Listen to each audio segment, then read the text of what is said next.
What are these blurred images of indistinct creatures? Are they the mythical Bigfoot, or are they simply misidentified animals? Always blurred, always shaky, these images are tantalizing to the mind. So join me as we explore the unexplained mystery of Bigfoot. We begin with the interview of 3 eyewitnesses and their shocking stories.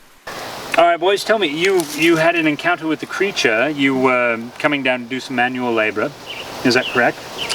Yeah, we were just coming down to cut the grass at our friend's house and just trying to get some money. And there was this like giant creature that came down from up there, and it was like hairy, looked like maybe like a man, or I don't know. Yes, and I understand you were with him and you lost a hat. Yes. Now, was the hat? You don't know what happened. You went back to look for it. It was gone. Yes. Do you think the creature ate it?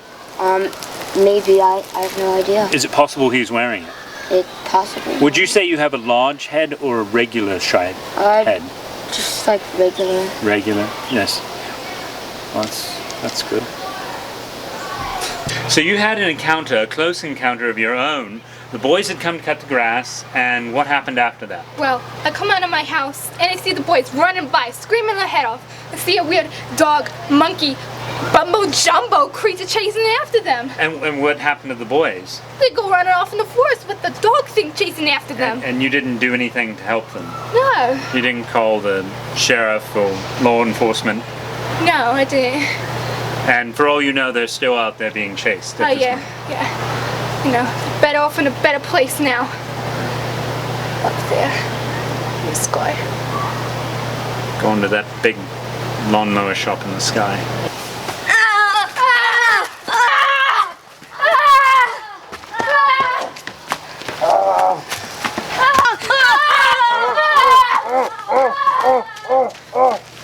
Sightings, there are still skeptics. The idea that a creature of such great proportions could exist in this modern era is absolutely preposterous.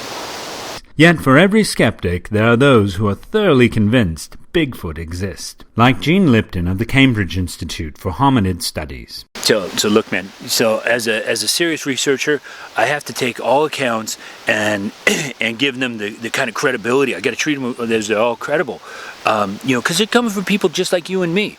A lot of people who see Sasquatch, yeah, they're a little kooky or whatever, but so they're seen by park rangers, by moms, by priests, by lots of folks. The simple fact is that these creatures, the sightings of them, are figments purely of the imagination of overexcited hunters and campers. They're trying to make things that don't exist appear to be real, to fill some aspect of their life. There's probably some sort of psychological problem that needs to be addressed. Yet in spite of the reservations of others, Mr. Lipton has compiled compelling evidence. They're actually cave dwellers. Now I'm going to take you to a cave, but you guys can't tell other people where it is.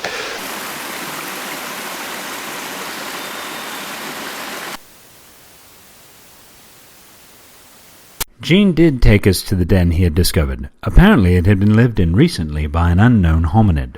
We found an actual Sasquatch dwelling, a den. I pointed out to local law enforcement so they could protect the area and cordon it off. The sheriff happened to tell me there was actually a cave being dwelt in by a transient, and not to go in there because he might stab us or give us some sort of disease or rash. But we went in anyways, collected some samples of the things we found there, and brought them out. And I have had a little rash here for a little while, but I think that's totally unrelated.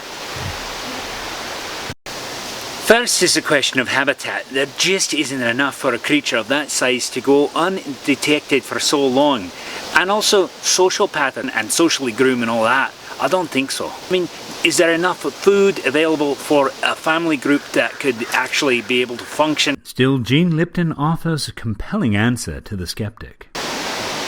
So guy says to me, he says, hey, I don't believe that there could be some big creature out there. What's he eating, man? I said, hey, look, all sorts of big creatures live out in the forest, and they don't have to eat meat and whatnot.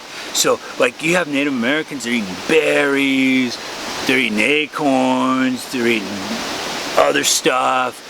And like me, I've been in the forest, and I lived off of just roots and mushrooms. I was, it was fine, doing fine on that. So yeah, so if there's a big creature out here, of course he could be living off of stuff. Like there's this log, like right here, and like if I go in it, there's some grubs and stuff, but I can pick up stuff and actually eat it down. It gives me protein and calcium and like elements that help me grow strong. And like Sasquatch, he could be doing the same thing. Why do you want to make him not be able to do the same thing? I mean, who are you? Who are you, I said to him, to not let Sasquatch do what he wants? You can't put him in your own little box, like Madonna or something. You gotta, he's bigger than that. These images will continue to haunt us until they can fully be explained, and the likelihood of that is, well, unlikely. As we prepared to leave the sylvan glades of Northern California, I could not help but ask Gene Lipton one final question.